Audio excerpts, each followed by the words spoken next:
am Alexander B. Stevens. This is the brand new up-and-coming podcast entitled, What Is He Thinking? The sometimes uncomfortable, sometimes politically incorrect, but always sincere and truthful podcast for the benefit of women from the perspective of men. You've got questions? I've got answers.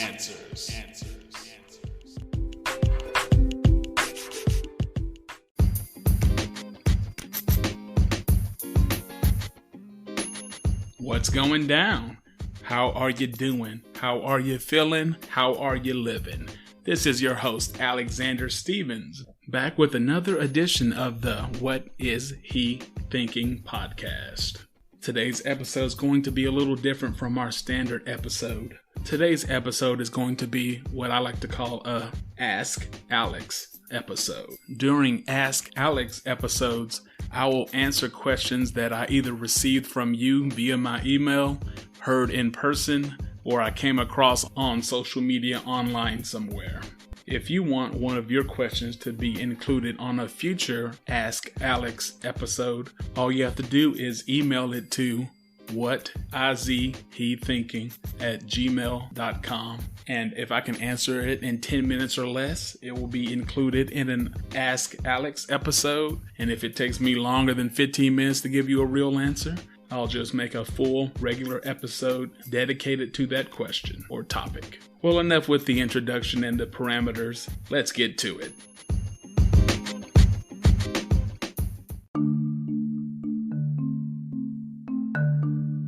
Ask Alex. Question. For the men only, what helpful advice can you give the women in this group to better communicate with you? My response was as follows.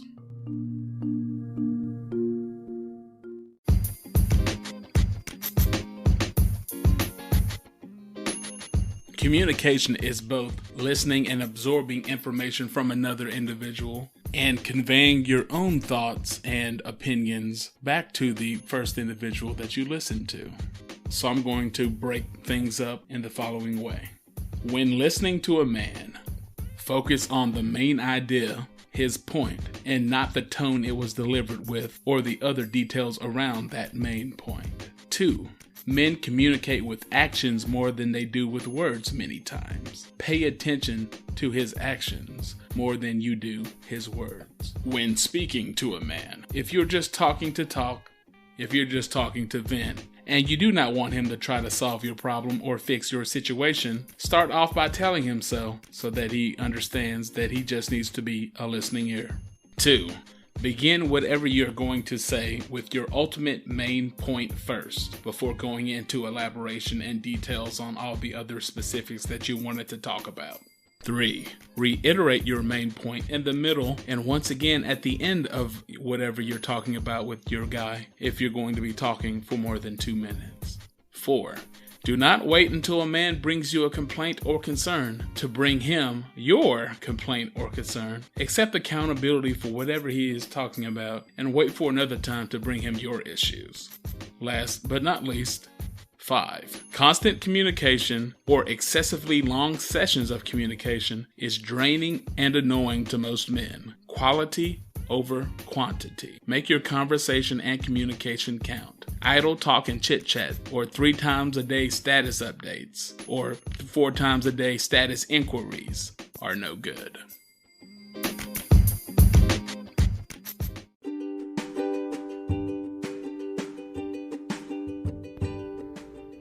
Now, let's take a minute to hear from our sponsor, Anchor. If you haven't heard about Anchor, it's the easiest way to make a podcast. Let me explain. First off, it's free. Secondly, there's creation tools that allow you to record and edit your podcast right from your phone or computer. Third, Anchor will distribute your podcast for you, so it can be heard on Spotify, Apple Podcasts, and many more. Next, hey, you can even make money from your podcast with minimal listenership. I mean, it's everything you need to make a podcast in one place. So this is what I want you to do. Download the free Anchor app or go to anchor.fm to get started.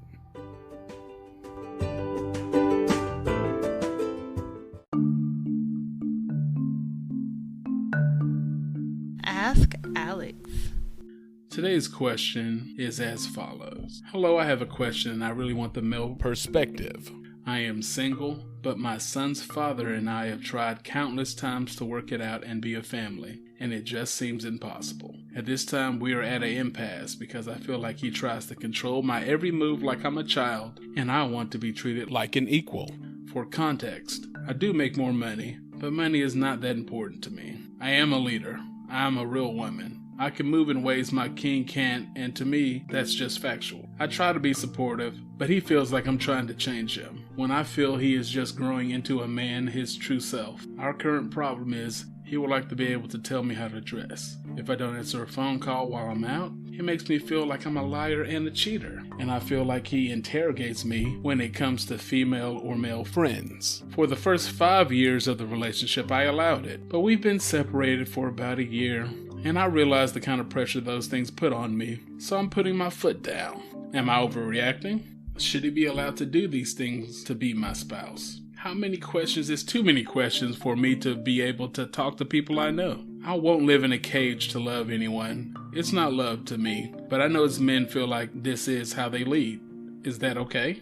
And Alexander Stevens had to respond to this inquiry the following way.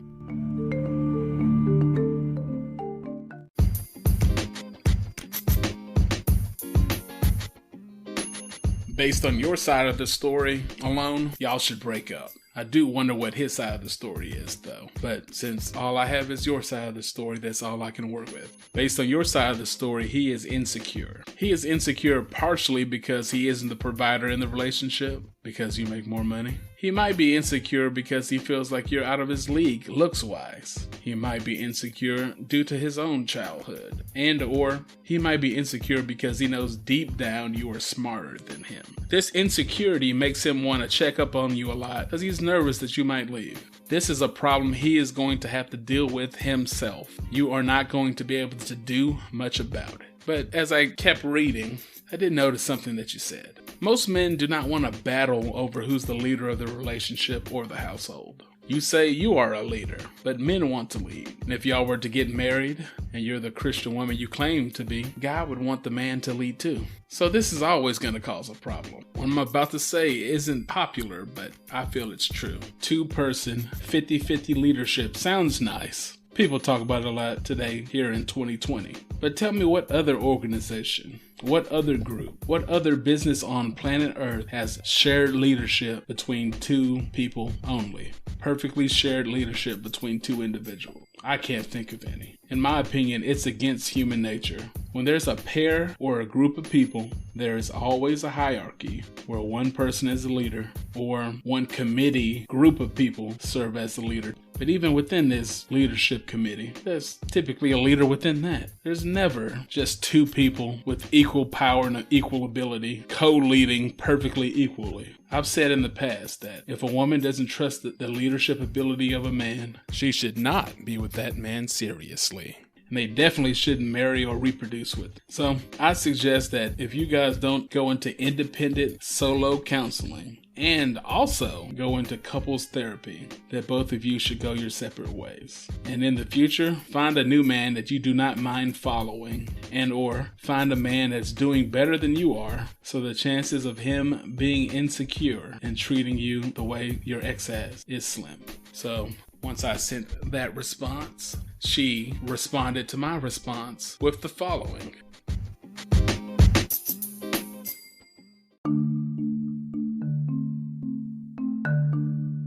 I purposely left the "I'm a leader" phrase in my letter to allow for this type of response. I won't say that I'm not a leader, that would be false, but I do play my position as a woman. I make suggestions out of the situation and I give different scenarios on actions that can be taken and allow my spouse to make the final decision. I don't agree that leadership should be single-handed. Our life experiences have been different. I bring history to the table that he has never encountered. so I do not expect him to go at it alone and make decisions for our family. Example, it's the 20th, bills are coming due, and he has a ticket that needs to be paid. He consults his mother instead of me, and she advises him to pay the $600 ticket and ignore the $200 light bill, the $200 phone bill, the $80 gas bill, and so forth. My experience suggested that he should put the ticket payment on a credit card, then contact the light, gas, and phone companies to negotiate an extension and a partial payment plan, and put all of that to the card so the utilization won't be too high. The insurance wouldn't be canceled, and there wouldn't be 4 different late fees if he did it this way. He chose to follow his mom, and it took him months to get out from under it. As his spouse, I am a leader, but I can't accept him making other decisions. I just make the suggestion because I think different and I move in ways he can't see.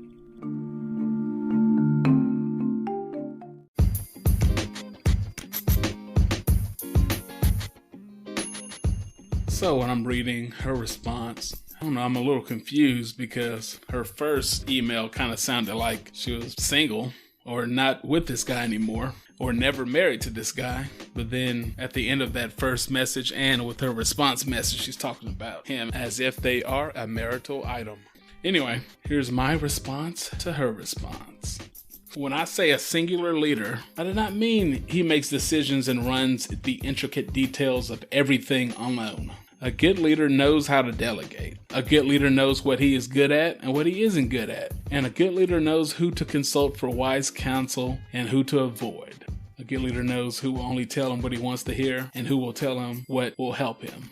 A solid man leads the overall direction of a relationship that he is in. He sets the tone. He's the final say if the two of you cannot come to an agreement or compromise on a controversial topic. But that does not mean that he doesn't listen to suggestions, preferences, and ideas from his woman. It also does not mean that he doesn't set aside certain tasks or areas of responsibility that he knows he's not that great at for his significant other to have control over and run it as she sees best fit, as long as how she runs it doesn't violate with his overall tone and direction that he's set forth. Also, speaking of your example, there's no way he should be asking his mom about stuff like this over you. Unless you have a history of being an irresponsible clown, there's no way that should happen. Anyway, a good leader sets the direction, sets the tone, goes first, knows their weaknesses, delegates, and seeks good and appropriate counsel. The long and the short of it is, based on your example and your response message, your dude isn't a good leader. He's insecure, plus not a good decision maker. Those two are a formula for failure. He and both of y'all together need therapy, or you should just move on, in my humble opinion.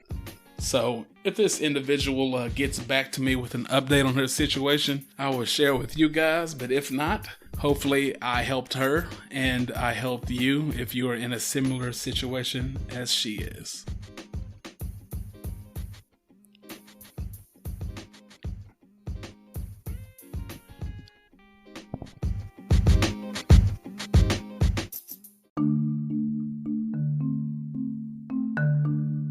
Ask Alex.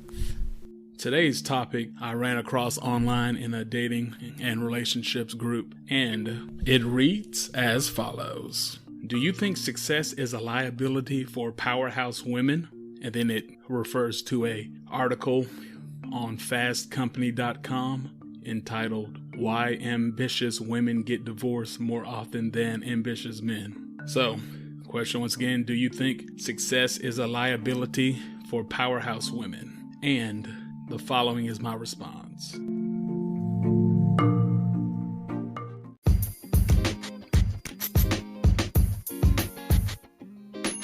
Up-and-coming YouTube star Kevin Samuels discusses this type of stuff every week on his YouTube show. But for those of you who have no idea who he is, which I assume is the majority of you, I will take a couple moments here to explain the reason why career-driven, successful, powerhouse women fail in relationships more often than not. There's a dozen reasons why ambitious, powerhouse, career-driven women fail in relationships. I'll touch on a few. 1. In order to be highly successful in most careers, one has to work 50 hours a week or more and have a traditionally masculine mindset and attitude. When I say traditionally masculine mindset / attitude, I mean characteristics and traits such as being aggressive, ruthless, overly competitive, overly driven, stifling your emotions so that you do not allow the human side of you to get in the way of you achieving your goal. That's what I'm talking about. But basically, the long and the short of it is heterosexual masculine men, for the most part, are not attracted to traditionally masculine traits. It doesn't matter if biologically you're a woman, if you carry yourself as a man, that repels most men. Reason number 2. Most highly successful career-driven women do not leave or have enough time to be of much use / benefit to their partner. If a guy is busting his tail all day busy outside the home, and he will be extremely busy busting his tail outside the home, because the majority of women do not attach themselves with men who are less busy or less successful than they are. So he's going to be busy. But when he does finally get home, he wants to experience nurturing, loving, and quality time with this woman with the few remaining hours that he has in his week. If she is also super busy and gone or unavailable a lot, then she won't be around for a lot of those few remaining hours that he has in his week dedicated to her. Furthermore, if the couple has kids, then the man will get even less attention from his woman because most all of the limited time she has at home is going to be directed toward the kids. So, after a while, most men are like, what is the point of having a woman that I promise my faithfulness and loyalty to? What is the point in intentionally limiting my sources I could get nurturing or loving from to one person if that one person is unavailable and is not taking care of those needs? What is the point? She is basically just a roommate, but not any roommate. She's a roommate that restricts and limits my freedom, my romantic options, and my entertainment outings while not taking care of those needs herself. What's the point? Reason number 3, and I believe I've said this on almost every podcast that I've done. Reason number 3, guys judge and want different things from women than women want from men. Just because the successful, powerhouse, career-driven woman is embodying all the traits and doing all the things that she would want in a man does not mean that she is doing all the things that a man would want in her. In general, what guys want when they are in a relationship with a woman is help, typically non-financial help, Marvin Gaye, support, peace of mind, and a soft place where he can show a side of himself that he must spend 99% of his life suppressing or ignoring. Those are the main things that a man wants and looks for from his woman in a relationship. Furthermore, a successful powerhouse career-driven woman, since she is in her masculine so often and usually isn't that domestic, subconsciously, this makes most men want to compete with her as if he is out in the real world dealing with other men, not show his softer side, and definitely not have any peace. Moreover, when she does assist or help him, it is not help delivered in a feminine or nurturing style. It is help in the same style of what he was doing for himself before he met her. Most single guys, especially when they were in their 20s, outsource their nutritional needs. And when I say outsource, I mean buy takeout, go to restaurants, buy frozen dinners, or do meal delivery. Most guys, when they were single, they outsource or don't even really do their domestic cleaning. Most guys, when they're single, don't have to do much of the child care if they have kids. And when they do have to do the child care, a lot of that is outsourced as well. And lastly, when guys are single, of course, there's no one to rush home to from work. Then, if a guy gets married to a busy career woman and is still having to outsource those 3 things, still eating a bunch of restaurant food and takeout, still paying other people to clean the house, still paying strangers or extended family to look after the kids, still coming home to no one because she's just as busy or busier than he is, then it's kind of like, what's the point? Lastly, despite what you might have been told or what you believe, the overwhelming majority of men, when they're single, get sporadic and or inconsistent loving. So if he were to get married and continue to have sporadic, inconsistent one-on-one time because his woman is overly busy, then once again, it is like, what's the point? Anytime a man gets the what's the point feeling, he either subconsciously starts acting differently in a manner that his woman will not like, or he might act the same but his energy will change, and this will cause his woman's energy to change, which will make her even more distant and her treatment of him even poorer, which will cause his energy to drop even lower, which will cause her energy to correspondingly drop back and forth, back and forth. Then we have things cycling and downward, spiraling out of control. Well, I just gave you multiple reasons. I could go on, but I've said enough. Basically, of course, this article is correct by saying success can be a liability to powerhouse women. Because to some women, their success and career become their husband, and they forget to treat their actual husband like a husband wants to be treated. So I know what you're thinking. You're probably sitting there like, so men want uneducated, broke, busted, and disgusted bums? Men don't want a woman that has a real job and a real career that's about her business? That's pathetic. Why are they intimidated by successful women? And I would tell you that it is not about being intimidated by successful women, and it's not about men wanting to be with unmotivated, uneducated bums. It's truly about balance, and it's about men wanting to be the priority. Men want women that keep proper life balance, and to most men, that life balance is going to be slanted toward the family and his needs and not her career aspirations. Men don't want another man, the boss at his woman's job, to have more influence and sway over her than he does in his role of long-term serious boyfriend or husband. So as long as your educated, driven life is structured to align and not conflict with the two things that I just mentioned, it's all good. If not, the chances of you having trouble in your relationship or not even getting in a relationship or finding a relationship in the first place will be exponentially higher.